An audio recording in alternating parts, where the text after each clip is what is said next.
Hello everyone, आप सभी का मेरे यूट्यूब चैनल में फिर से स्वागत है।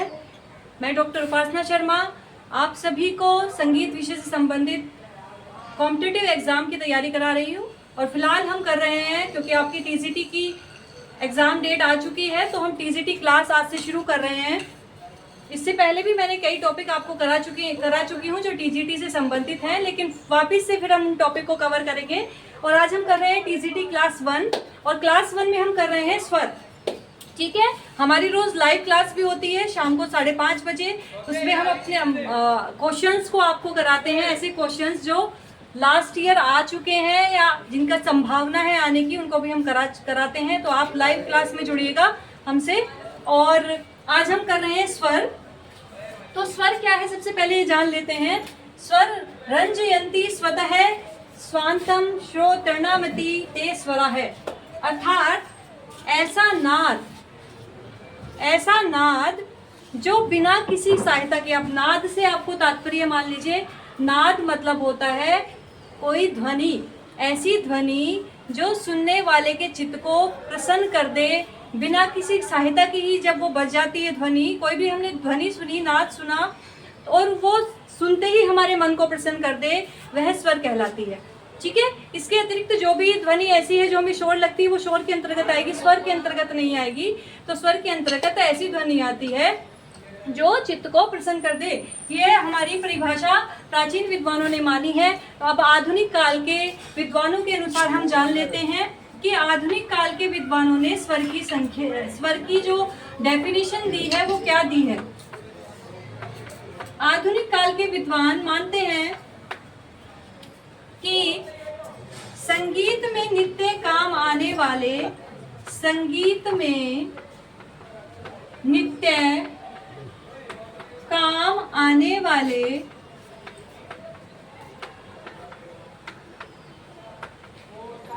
निश्चित श्रुति अंतरों पर स्थित, निश्चित श्रुति अंतरों पर स्थित नादों को स्वर कहते हैं। ठीक है, संगीत में काम आने वाले और एक निश्चित श्रुति अंतरों पर, श्रुतियों से ही स्वरों की स्थापना की गई है। तो श्रुतियों का भी एक बना दिया है कि इस निश्चित श्रुति पर इस स्वर की स्थापना की गई है। तो इसलिए इसमें डेफिनेशन में डिफाइन किया गया है कि निश्चित श्रुति अंतरों पर जो नाद रखे गए हैं, जो ध्वनि रखी गई है, उनको स्वर कहा जाता है। तो नाद से मतलब है हमारा ध्वनि। ठीक है, तो स्वर की ये परिभाषा हो गई। तो आपसे कई बार पूछा जाता है ऐसी ध्वनि जो मन को रंजन करे या जो चित्त को प्रसन्न करे, वो क्या कहलाती है। तो आप बताएंगे स्वर कहलाती है। ठीक है, इसके बाद हम बात करते हैं जो स्वर से संबंधित जो क्वेश्चंस बनते हैं, हम बात करते हैं कि स्वर किसे कहते हैं। ये आपका कंप्लीट हो गया। अब हम बात करेंगे स्वर के प्रकार। ठीक है, स्वर के कितने प्रकार हैं आप सभी जानते ही हैं। स्वर के प्रकार हैं शुद्ध स्वर और विकृत स्वर। स्वर के कितने प्रकार हैं? 2 प्रकार हैं, शुद्ध स्वर और विकृत स्वर। अब शुद्ध स्वर कितने हैं? शुद्ध स्वर आपके 7 हैं और विकृत स्वर आपके 5 हैं। तो 7 और 5 टोटल कितना हो गया? 12। तो आपको इस तरह से भी क्वेश्चन आपको कवर करना पड़ेगा। अगर पूछा जाए कि भारतीय संगीत में कुल स्वरों की संख्या है, तो आप बताएंगे भारतीय संगीत में कुल स्वरों की संख्या 12 है। और शुद्ध स्वरों की पूछी जाएगी तो 7, विकृत स्वरों की पूछी जाएगी तो 5। अब शुद्ध स्वर कौन से होते हैं? शुद्ध स्वर वो होते हैं जो अपने नियत स्थान पर बने रहते हैं, यानी कि जो आपके निश्चित स्थान है उस पर बने ही रहते हैं, ना ही ऊपर जाते हैं ना ही नीचे जाते हैं। जहाँ पर है वहीं पर बने रहेंगे, वो आपके शुद्ध स्वर कहलाते हैं। जिनकी अवस्था बिल्कुल निश्चित होती है, वहां से वो हटते नहीं है। जहाँ एक जगह उन्होंने बना ली, वहां से स्थान से वो हटेंगे नहीं। लेकिन जो विकृत स्वर होते हैं ये अपने स्थान से हट जाते हैं, यानी कि इनकी विकृत अवस्था हो जाती है। थोड़े ऊपर भी हो जाते हैं, थोड़े नीचे भी हो जाते हैं। अब इनकी 2 अवस्था होती है। विकृत स्वर के भी हमारे 2 प्रकार हैं। तो कई बार आपसे पूछा जाएगा कि विकृत स्वर के कितने प्रकार हैं। तो विकृत स्वर के भी 2 प्रकार हैं। 2 प्रकार में नंबर 1 कोमल स्वर और नंबर 2 तीव्र स्वर। ठीक है, विकृत स्वर के कितने प्रकार हैं? 2 प्रकार हैं, कोमल स्वर और तीव्र स्वर। अब कोमल स्वर कितने होते हैं? कोमल स्वर है आपके संख्या में 4। कोमल स्वर संख्या में कितने हैं? 4। और वो कौन कौन से हैं? रे, गा, धा, नी।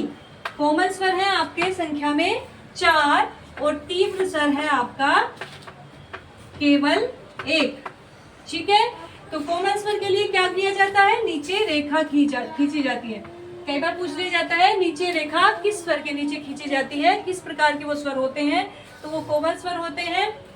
और तीव्र स्वर आपका 1 होता है, वो है माँ, और इसके ऊपर खड़ी पाई। तो खड़ी पाई किस स्वर के ऊपर लगाई जाती है? तीव्र स्वर के ऊपर लगाई जाती है। तो ये हो गए आपके स्वरों के प्रकार। स्वरों के मुख्यतः 2 ही प्रकार हैं, आपको 2 ही प्रकार लिखने हैं। इसके अतिरिक्त भी स्वर के प्रकार हैं जिन्हें अन्य प्रकारों के नाम से जाना जाता है, लेकिन वो मुख्य प्रकार में नहीं आते। तो मुख्य प्रकार में आपके केवल 2 ही स्वर रहेंगे, 2 ही प्रकार के स्वर रहेंगे, शुद्ध स्वर और विकृत स्वर। अब इसमें से ही क्वेश्चन आगे पीछे करके पूछे जाते हैं, तो वो चीज आपको ध्यान रखनी है। कोमल स्वर में इनमें से कौन सा स्वर है, या कोमल स्वर की संख्या कितनी है, या कोमल स्वर कौन कौन से होते हैं, रेगा धानी कौन से स्वर हैं, या माँ तीव्र कौन सा स्वर है। तो वो ही क्वेश्चन बार बार आपसे उलट पुलट करके पूछे जाते हैं, लेकिन आंसर उसी तरह आपको देना है। नेक्स्ट से बात करते हैं जो इनके अन्य प्रकार भी हैं, वो कौन कौन से हैं। इनके अन्य प्रकार एक और हैं चल स्वर, चल स्वर और अचल स्वर, चल स्वर और अचल स्वर। अब चल स्वर कौन से हैं? चल स्वर की डेफिनेशन अगर हम माने तो वो बिल्कुल विकृत स्वर से मैच करेगी। ठीक है, जो विकृत स्वर है वही चल स्वर है, एक तरह से मान लीजिए। उनमें से चल स्वर जो अपने स्थान से हट जाते हैं, यानी कि अपने स्थान से थोड़े नीचे या थोड़े ऊपर गाए बजाए जाते हैं, वो हमारे विकृत स्वर कहलाते हैं, और वो ही हमारे चल स्वर कहलाते हैं। यानी कि ये अपने स्थान से चल का मतलब है जो चल सकता है, जो एक जगह से दूसरी जगह जा सकता है। चल से नाम से ही स्पष्ट हो रहा है। तो कई बार ये भी पूछ लिया जाता है चल से क्या अभिप्राय है। ठीक है, तो एक स्थान से दूसरे स्थान तक जो चल सकता है, यानी कि चल सकने वाला, वही हमारे चल स्वर कहलाते हैं। अब रे कोमल भी हो जाता है, शुद्ध भी हो जाता है, गा कोमल भी हो जाता है, शुद्ध भी रहता है, धा और नी कोमल भी हो जाते हैं। तो चल स्वरों की संख्या कितनी है हमारी? 5। इसी तरह विकृत स्वरों की संख्या भी हमारी 5 है। तो दोनों की सेम डेफिनेशन है। अब इसके बाद बात करते हैं हम अचल स्वर। अचल स्वर यानी कि जो अपने स्थान से कभी नहीं हटते, यानी कि जो उनका निश्चित स्थान किया गया है वहीं तक वो सीमित रहते हैं, कभी भी अपने स्थान से नहीं हटते हैं। वो कौन कौन से स्वर हैं? वो है सा और पा। ठीक है, सा और पा ये अपने स्थान से कभी नहीं हटते हैं। ठीक है, जल्दी से नोट डाउन कर लीजिए बच्चों। और ये बहुत इंपॉर्टेंट टॉपिक है, स्वर से संबंधित क्वेश्चन बनते ही हैं, 100% बनते हैं। सबसे इजी टॉपिक है। आपका जो एग्जाम पेपर भी होता है ना टीजीटी का, अगर आप एग्जाम पेपर देंगे तो वो तीन उसमें डिवाइड होगा कि एक तो वेरी इजी क्वेश्चन जिनको सब कर लेते हैं, एक मीडियम क्वेश्चन और एक हाई लेवल के क्वेश्चन। ठीक है, तो जो चीजें वेरी इजी को ही जो अच्छे बच्चे होते हैं वो गलत कराते हैं, तो आपको वेरी इजी को ही बहुत अच्छे से उन्हें करना है, जिससे कि आपकी कोई भी गलती ना हो। ठीक है, इसके बाद